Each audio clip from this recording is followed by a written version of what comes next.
जयपुर नगर निगम greater और heritage के स्वच्छता सैनिक लंबे समय से अपनी मांगों को लेकर विरोध प्रदर्शन कर रहे हैं, लेकिन भजनलाल सरकार में उन्हें लगातार अनदेखा किया जा रहा है। इस तरह के आरोप स्वच्छता सैनिकों ने लगाए हैं। आज दिनांक 11 नवंबर को नगर निगम जयपुर सफाई कर्मचारी यूनियन के लोगों ने नगरीय विकास एवं स्वायत्त शासन मंत्री झावर सिंह खर्रा के बंगले के बाहर प्रदर्शन किया। उनका कहना है कि यूनियन का पिछला कार्यकाल 14 सितंबर को पूरा हो गया था, लेकिन अभी तक चुनाव नहीं हुए हैं। इसे लेकर कर्मचारियों में भारी रोष व्याप्त है। नगर निगम प्रशासन में डीएलवी प्रशासन भी कर्मचारियों को कोई स्पष्ट जवाब नहीं दे पा रहा है। विरोध प्रदर्शन कर रहे कर्मचारियों का कहना है कि कार्यकाल खत्म होने के बाद भी अभी तक पूर्व अध्यक्ष द्वारा जो लेटर पैड काम में लिए जाती थी उसी का इस्तेमाल किया जा रहा है। इस पर रोक लगाई जानी चाहिए, क्योंकि ऐसा कर कर्मचारियों के हितों के साथ कुठाराघात किया जा रहा है। आरोप है कि लेटर पैड का दुरुपयोग कर बार बार निगम प्रशासन पर दबाव बनाया जा रहा है और उल्टे सीधे कार्य, फर्जी गोदेनामे जैसे कामों से भ्रष्टाचार को अंजाम दिया जा रहा है। प्रदर्शनकारियों का कहना है कि यूनियन कार्यालय व लेटर पैड के इस्तेमाल पर तुरंत प्रभाव से रोक लगाई जाए, साथ ही अतिशीघ्र चुनाव अधिसूचना जारी की जाए। इसके अलावा उनका कहना है कि नगर निगम परिषद पालिकाओं में कार्यरत सफाई कर्मचारियों का पे ग्रेड मात्र 1700 रुपये है, जिसे बढ़ाकर 2400 रुपये किया जाए, जिस पर सरकारी बैंकों से अभी लोन भी उपलब्ध नहीं होता है।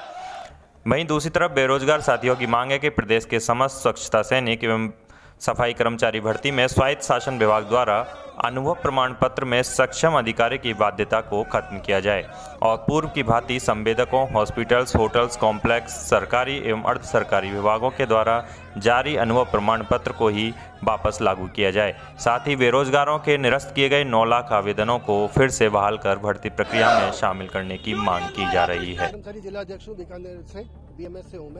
सबसे ज्यादा वाल्मीकि समाज और अन्य समाज सभी को इसका दुख भोगना पड़ रहा है। साल भर के अंदर क्या ठेकेदार चेंज होता है तो सक्षम अधिकारी उस पर साइन नहीं कर रहा है। हमारे बीकानेर से एक भी फार्म अभी तक नहीं भरा गया है। कितने फार्म लोगों ने बच्चों ने लगाए, लेकिन कोई फायदा नहीं हो रहा है। कारण है कि जब ठेकेदार चेंज होगा तो सक्षम अधिकारी उस पर साइन क्यों करेगा।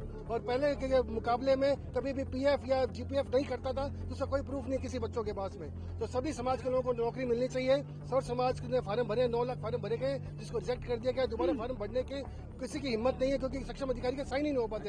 सक्षम अधिकारी का पहले साइन हटवाएं और जो पहले के फार्म भरे गए थे, जो प्रीमियम हॉस्पिटलों में नौकरी करते हैं, जो प्राइवेट होटलों में नौकरी करते हैं, जो प्राइवेट एनजीओ में नौकरी करते हैं, तो वो एक बात बताओ, वो अपने अनुभव प्रमाण पत्र कहाँ से लाएगा? वो तो उसी संस्था से लेकर के आएगा। तो हमारा सरकार से और मंत्री झावर सिंह जी से एक ही नम्र निवेदन है कि कृपया करके इसकी बाध्यता हटाएं। जैसे 2018 के अंदर पहले भर्ती की गई थी लॉटरी के सिस्टम से, जल्दी भर्ती हुई थी। कांग्रेस सरकार में भी भर्ती नहीं हुई, केवल समय पास हुआ। और बस बीजेपी के टाइम में हम चाहते हैं कि भर्ती होनी चाहिए। हमारी ये सरकार से मंशा है, नम्र निवेदन है।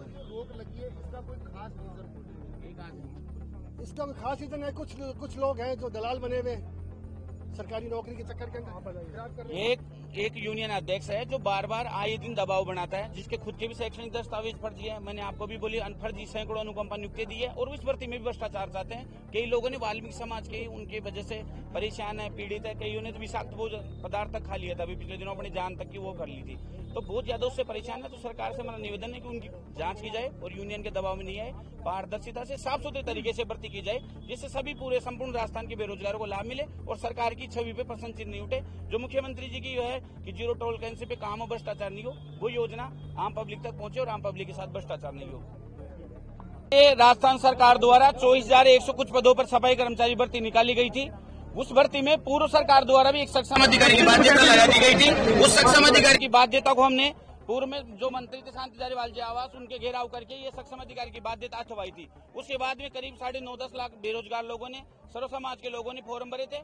उनको भी पिछले कुछ दिनों पूर्व एक यूनियन अध्यक्ष, पूर्व यूनियन अध्यक्ष न तो यूनियन के चुनाव होने दे रहे हैं और आए दिन हड़ताल करके प्रशासन पे दबाव बना के एक सक्षम अधिकारी, एक काला कानून लगा दिया गया, जिससे बेरोजगार अन्य समाज और वाल्मीकि समाज सभी लोग दर ठोकरे खा रहे हैं, अनुभव बढ़ नहीं रहे। और जो फॉर्म उनके निरस्त कर दिए गए उनको बहाल किया जाए और सक्षम अधिकारी की बाध्यता अनुभव प्रमाण पत्र में से हटाई जाए, हमारी मुख्य मांग है। इसके अलावा सफाई यूनियन के चुनाव है वो होने चाहिए। ऐसा कोई तबका नहीं है, ये पूरे राजस्थान के, इसमें बेरोजगार भी है, कर्मचारी साथी है, सर्व समाज के हैं। वो सिर्फ एक व्यक्तिगत खुद की बात करते हैं, वो खुद भ्रष्ट है। उन्होंने सैकड़ों लोगों को पिछले सरकार में जो एक मंत्री थे महेश जोशी, उनके आड़ में सैकड़ों लोगों को फर्जी अनुकंपा नियुक्तियां लगाई, जिनमें से जांच कमेटी बनने के बाद अभी 5-6 दिन पहले एक साहुल कुमार की नियुक्ति रद्द भी की गई है दत्तक पुत्र की, और जांच होगी एसओजी द्वारा, ये विभाग द्वारा। तो बहुत सारी सैकड़ों फर्जी नियुक्तियां निकलेगी। कई बार उनके ऊपर भ्रष्टाचार के आरोप लगे हैं, लोगों से पैसे लेने के आरोप लगे हैं, उन सबकी जांच होनी चाहिए और बढ़ती पारदर्शिता से और साफ सुथरे तरीके से होना चाहिए। हमारा सरकार से मांग है। और जो अनुभव प्रमाण पत्र सक्षम अधिकारी एक मुख्य रोड़ा है जिससे बेरोजगार फॉर्म नहीं भर पा रहे,